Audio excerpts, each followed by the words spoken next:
మొన్నటి రోజున నేను హైదరాబాద్ సిటీలో ఉన్నాను. ఒక మ్యారేజ్ చేయటానికి అక్కడికి వెళ్ళి మ్యారేజ్ అంతా కూడా కార్యక్రమం అయిపోయింది. అందరూ భోజనాలు చేసి అందరూ వెళ్ళిపోతున్నారు. నేను కూడా ఆ స్టైర్కేస్ దిగి కిందకు వస్తుండగా ఫోన్ ఒకటి వచ్చింది. అయ్యగారు మీరు ఎక్కడ ఉన్నారని. నేను నాంపల్లి స్టేషన్లో దగ్గరలో ఉన్నానమ్మా అన్నాను. అయ్యగారు మీరు అర్జెంటుగా మా చర్చికి రావాలన్నారు. ఏవండి అంటే మీరు రండి మేము విషయం చెప్తానన్నారు. సరే అక్కడికి రావడానికి 10 నిమిషాలు పట్టింది. వెళ్ళాను. అక్కడ ఉజ్జీవ సభలో మంచి ఉజ్జీకరంగా విశ్వాసులు అందరూ ఉన్నారు. పాటలు అవి పాడుతున్నారు. ఎందుకో ఒక silence, there was a silence అక్కడ్. అక్కడ ఒక నిశ్శబ్ద వాతావరణం సడన్గా మారిపోయినట్టుగా అనిపించింది. అప్పుడు నేను అడిగాను, వాట్ హ్యాపెండ్? మీ మధ్యలో వాక్య పరిచయం చేయడానికి మీరు ఏర్పాటు చేసుకున్న దైవజనుడు ఏరంటే ఆయన పుస్తకం తెచ్చుకోలేదటండి, ఒక పుస్తకం అనుకుని మరొక పుస్తకం తెచ్చుకున్నారట అని చెప్పారు. పుస్తకం తెచ్చుకోవడం ఏంటంటే 200 పేజెస్లో ఒక 10 పేజీలు ప్రసంగం రాసుకున్నటువంటి నోట్బుక్ని, లాంగ్ నోట్బుక్ని తీసుకురాలేదటండి. ఆయన ఆ బుక్ అనుకుని వేరే పాత బుక్ తెచ్చారట. ఇక నేను చెప్పనమ్మా అని ఆయన కొంచెం మోమాటంతో వెళ్ళిపోయారు అని అన్నారు. అప్పుడు నాకు అర్థమైన విషయం ఏంటంటే, ఈ రోజున సేవకులు పుస్తకాల మీద రాసుకుని ఎవరో చెప్పింది విని, లేకుంటే డైరీలు, లేకపోతే సెల్ ఫోన్లు వాడుతూ వాక్యాలు చెబుతూ ఉన్నారు చాలామంది. ఇక ఇది వారు యొక్క విచక్షణ జ్ఞానానికే విడిచిపెడతాను. మనము బైబిల్లో మాటల్ని పుస్తకాల్లో రాసుకుని వాక్యాలు చెప్పడం, నోట్బుక్స్లో మనం ఏదో ఒక నోట్స్ రాసుకున్నట్టుగా రాసుకుని వాళ్ళ ముందు వల్లవేయటం అనేది చాలా రాంగ్ నా ఉద్దేశంలో. ఎందుకంటే వాక్యము మన హృదయాల్లో ఉండాలి.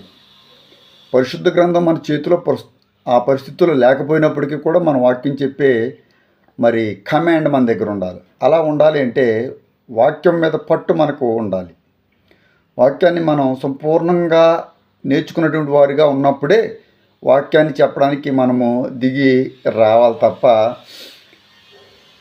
ఏదో కాలక్షేపానికి 1, రెండవదిగా పేరు ప్రఖ్యాతుల కోసం 2, లేకపోతే కమర్షియల్గా ఈ మధ్యన పెరిగిపోతున్నటువంటి భయంకరమైనటువంటి పరిస్థితి మనము చాలా ప్రాంతాల్లో మనం చూస్తూ ఉన్నాం. చాలామంది దగ్గర ఈ యొక్క విషయాన్ని చూస్తున్నాం. అందుకని నేను మీ మధ్యకు వచ్చాను కదా, నేను ఏ నోట్బుక్ రాసుకొని రాలేదు, ఏ డైరీలో వాక్యం చూసి నేను చెప్పదలుచుకోలేదు. నేను మీకు ఒక అవకాశం ఇస్తాను. మీలో చాలామంది పెద్దలు ఉన్నారు, యవనస్తులు ఉన్నారు, పిల్లలు ఉన్నారు, పురుషులు స్త్రీలు అందరూ ఉన్నారు కదా. మీరు ఒక పని చేయండి. యు టేక్ ది బైబిల్ తీసుకోండి. మొదట్లో ఎందుకు కూర్చున్నావు కదమ్మా నువ్వు. బైబిల్లో ర్యాండమ్గా నీకు ఏ పేజీ వస్తుందో పెట్టి తీసి ఆ అధ్యాయం, ఆ వచనం నాకు చెప్పు. నేను దాని మీద మీకు వాక్యాన్ని చెప్పాలని కోరుకుంటున్నాను. ఓకే, తీసారా? ఏం దొరికింది? జడ్జెసా అంటే న్యాయాధిపతులు, అంతేనా? రైట్. ఏ అధ్యాయం వచ్చిందమ్మా? 11th, 11వ అధ్యాయం. వెరీ గుడ్, సవాష్. ఏం చదువుతున్నావు? 4, 5, 6 ఇటమ్మా? 4, 5, 6 వచనాలు. చాలా సంతోషం. ఓకే, ఏముంది చదవమ్మా? కొంతకాలమైన తర్వాత అమ్మోనీయులు ఇశ్రాయేలుతో యుద్ధం చేయగా చెప్పమ్మా. అమ్మోనీయులు ఇశ్రాయేలుతో యుద్ధం చేసినందున గిలాదు పెద్దలు టోబు దేశము నుండి యెఫ్తాను రప్పించుటకు పోయి, నీవు వచ్చి మాకు అధిపతిగా యుండుము. అప్పుడు మనము అమ్మోనీయులతో యుద్ధం చేయదమని ఎవరితో చెప్పారట? యెఫ్తాతో చెప్పారు. ఓకే, ఇప్పుడు ఏ అధ్యాయము, ఏ పుస్తకంలో, ఏ నోట్బుక్లో, ఏ నోట్స్లో నేను రాసుకుని రాలేదు. మనకి ఇక్కడ పరిశుద్ధ గ్రంథంలో కనబడుతున్నటువంటి మాటల్లో మనకు ఒక గొప్ప వ్యక్తి కనబడుతున్నాడు బై నేమ్ యెఫ్తా. ఎవరమ్మా? యెఫ్తా. న్యాయాధిపతులు పరిపాలనలో ఇశ్రాయేలీయులు ఉన్నారు. రాజులు, న్యాయాధిపతులు, ఈ విధంగా ఇశ్రాయేలు పరిపాలించిన వారు ఉన్నారు. ఓకే, రాజులకు ముందు న్యాయాధిపతులు ఇశ్రాయేలుని పరిపాలించారు. ప్రతి పరిపాలనలో కూడా ఏమొచ్చేవి? యుద్ధాలు వచ్చేవి. ప్రతి రాజు కాలంలో ఆల్మోస్ట్ 19+20 ముఖ్యమైనటువంటి రాజులు, యూదా రాజులు, ఇశ్రాయేల్ రాజులు, అన్ని రాజుల కాలాలలో కూడా యుద్ధాలు సహజం. ఈ యుద్ధం అనేది అప్పుడు ఉంది, ఇప్పుడు ఉంది.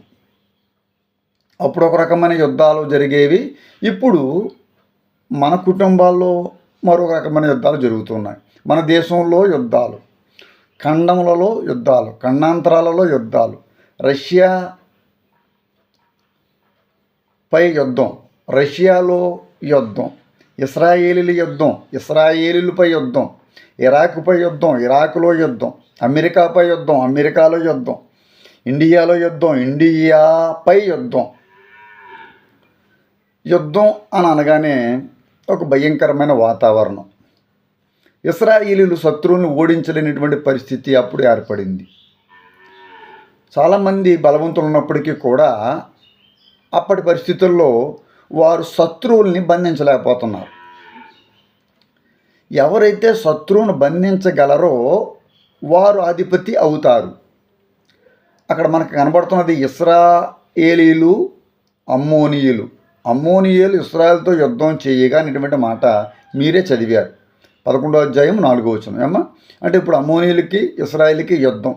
ఈ యుద్ధంలో అమ్మోనీయులపై యుద్ధం చేసి వారిని ఓడించగల పరిస్థితి మరి అప్పటి మనుషులకి ఎవరికి కూడా రాలేదు, ఆ అవకాశం దొరకలేదు. వారు యుద్ధం చేయలేకపోతున్నారు. యుద్ధం చాలా అవసరం.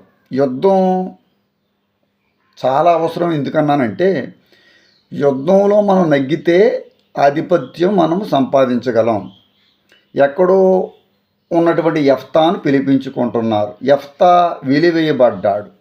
యెఫ్తా అనేటువంటి వ్యక్తిని చాలామంది ద్వేషించారు, దూషించారు. మరి అతని కుటుంబ పరంగా అతన్ని చాలా తిరస్కరించడం జరిగింది. అలాంటి యెఫ్తా నిషేధించబడిన రాయి మూలకు తలరాయి అయ్యింది అని వాక్యంలో మనం చదువుతూ ఉంటాం కదూ. అట్లాగే ఇప్పుడు యెఫ్తా యొక్క ఆవశ్యకత వచ్చింది. యెఫ్తా బలవంతుడు. దేవుని బిడ్డలారా, ఈ యెఫ్తాను బట్టి మనం యెఫ్తాను చూసి మనం నేర్చుకోవాల్సింది, యెఫ్తాలాగా మనము కూడా బలవంతులై ఉండాలి, ఆత్మీయంగా బలంగా ఉండాలి. మనం ఎప్పుడు బలవంతులుగా ఉంటామో అప్పుడే యుద్ధంలో నెగ్గుతాము. దావీదు యుద్ధం చేశాడు. దావీదు అనేక రకమైన యుద్ధాల్లో పాల్గొన్నాడు. దావీదు ఎవరిని ఓడించాడండి? గొల్యాతును ఓడించాడు. గొల్యాతును ఓడించాడు కాబట్టే రాను అతడు ఏమయ్యాడు? రాజుగా మారాడు.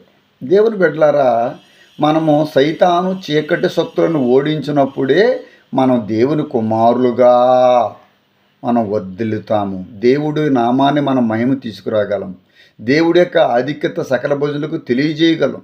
దేవుని యొక్క బలం అనేక మందికి మనం చూపించగలం. కనుక ఈ వచనాన్ని బట్టి ఇది మీరు చదివినటువంటి మాటల్ని నేను విశ్లేషిస్తున్నాను కాబట్టి మరి చాలా గొప్ప విషయం ఏంటంటే, చాలా మంచి వ్యక్తి వచ్చాడు.